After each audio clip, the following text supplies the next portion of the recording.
তামিমের যেটা হয়েছিল অ্যাকিউট হার্ট অ্যাটাকের ক্ষেত্রে সেটা কিন্তু হয়। আমরা দেখি যে অ্যাকিউট হার্ট অ্যাটাক হলে 10-20% পেশেন্ট কখনো হসপিটাল পর্যন্ত পৌঁছতে পারে না, তার হার্ট অ্যারেস্ট হয়। এখানে তাই হয়েছে।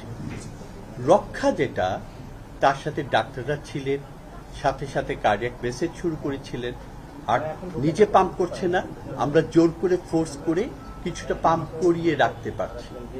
এখানে নিয়ে এসছেন, সাথে সাথে তাকে ক্যাথল্যাবে নিয়ে গিয়ে দেখা হয়েছে কি প্রবলেম, এবং সেটা দেখে তার যে বন্ধ আর্টারিটা সাথে সাথে খুলে দিয়েছেন।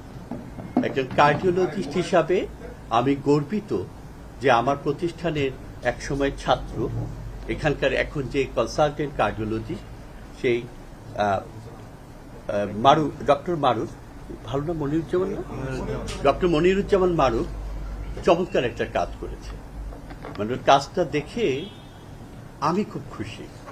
আমাদের প্রোডাক্টটা এরকমভাবে এই দেশের একজন বিশিষ্ট সন্তানকে মৃত্যুর মুখ থেকে উঠিয়ে নিয়ে আসতে পেরেছে, এটা ক্রেডিট আমাদের সবার।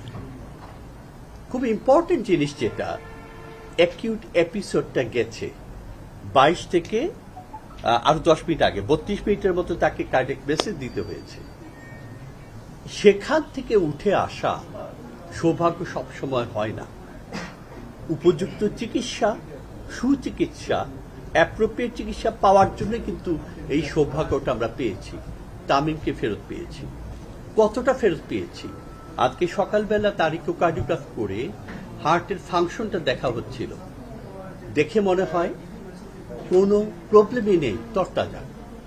মনে রাখতে হবে এটাই কিন্তু একটা ছদ্মবেশ, হার্টের আবারও সে অ্যাবনর্মাল বিট হতে পারে, সম্ভাবনা ডেফিনেটলি কমে গেছে। ওটা হয়েছিল কেন? একটা বড় আর্টারি বন্ধ ছিল, খাবার নেই, অক্সিজেন নেই, ওই টিস্যুটা ইরিটেটেড, সেই জন্যই অ্যাবনর্মাল বিটটা।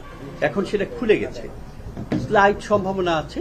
সেই জন্য আমরা তাকে বলেছি যে 48 থেকে 72 ঘন্টা পর্যন্ত একটা ক্রিটিক্যাল টাইম, যাতে আর কোনো প্রবলেম না হয়। কথাবার্তা একটু কম বলা উচিত, একদম বিশ্রামে থাকা উচিত, কোনোরকম এজিটেশনে যাওয়া উচিত নয়। ইনিশিয়াল পিরিয়ডটা এখানে একটু থেকে স্টেবল হয়ে তারপরে তার রিহ্যাবিলিটেশনের জন্য আরো ভালো কোনো জায়গায় সে যেতে চান, অবশ্যই যেতে পারবে।